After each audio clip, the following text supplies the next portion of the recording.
Good morning to the channel, crew members. This is a video because the live stream I tried to do down here wouldn't work. And this is for people like Wes S., Grandma Ginger's Farm, Chasing Life, Adrian, Long Star Living, Okie Storm Chaser, and other people, other channel members, crew and everything, Ken Warland, Steve Wilson, to show you how simple and easy this is, this sap gathering. So this is just one variety of bag system to do the sap. It has the bag, which I think is 5 gallons. And then this is sort of a hanger. And this is the style. I will get a close-up of the style. Here's another view of it. Here's the sap catcher. Hole goes over the style, rests on the style. That's it. It gets pounded into the bark, but you use a drill first to make a hole, and they recommend a 7/16 bit. So you drill in about 2 inches, then you tap that style in that hole. You don't want to damage the tree if you can help it. And then the hanger goes on it. The bag goes around a metal ring right there, and the metal ring just slides into the holder. And this is the sap sack holder system. It's from Wisconsin. I can even show you, and I'm only telling you because I want to, give credit to the people who did the thing. And I think we've got 10 or 12 of them. So once you've used this, a rubber mallet, to tap that style into the hole you drilled, you just put that hole on the hanger over the style, and then the bag hangs, and what happens is the sap collects in the bottom. And the way I collect the sap is really, really simple. And there's not a lot of sap today just because of temperatures. The temperatures for it to flow are much better to be 30 at night and 50 during the day. And yesterday was really warm, and last night was warm. It was like 60, 40. So that's not the ideal temperatures to have the sap run. Okay, so then I use a funnel. Your camera being held in place by twigs and rocks. Okay, here is that sap bag. The funnel is right in front. And so we just pour the sap out of the bag. You can hear it. See if I can reposition this just a little bit. Okay. You can see it. It looks about, it's the consistency of water because it is mostly water. But it's pretty clear.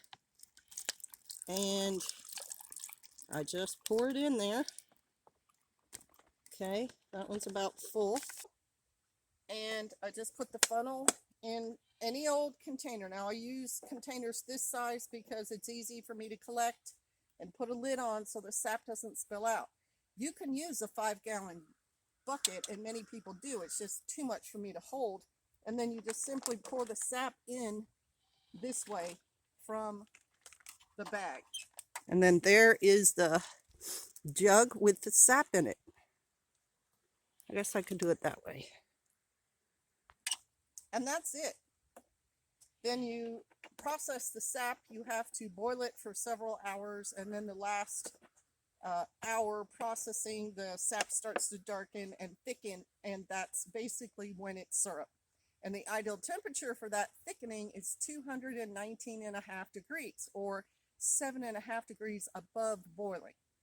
But there's hours of just boiling off the water and then actually getting the sap to coagulate, to thicken up with the water boiled off to create the syrup. And that's it, folks. And we've been doing it now a couple of days. We've gotten over a gallon. Well, total over a gallon. But generally speaking, our trees are very good, super sweet producers.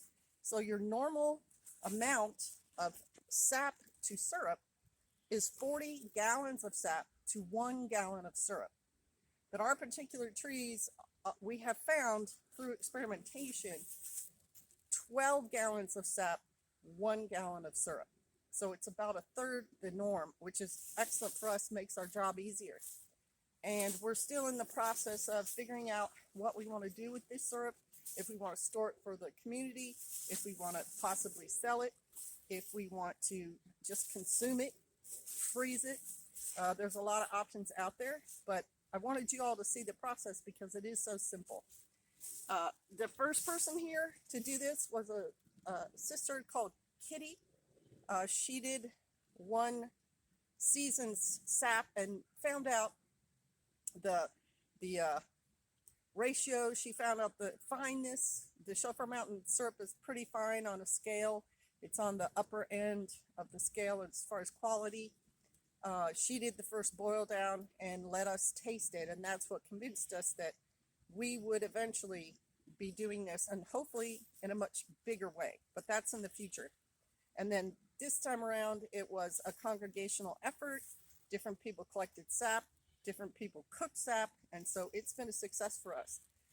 And it was so easy that one of our congregation members lives in the area, has land, has a lot of trees, and older trees. Our trees aren't as old as hers. Got so motivated, she ordered the styles and a different variety of style the very next day, and she's already tapped her trees. So you don't have to live in northern states to do this. Any tree creates sap. It's just that certain varieties, like maples and walnuts, produce a better sap, more sap. I think it's easier to process the maples versus, say, an apple tree or a pear tree. So that's it, y'all. I hope you appreciate the video, and I am out of here. I got my chores to do. Shalom!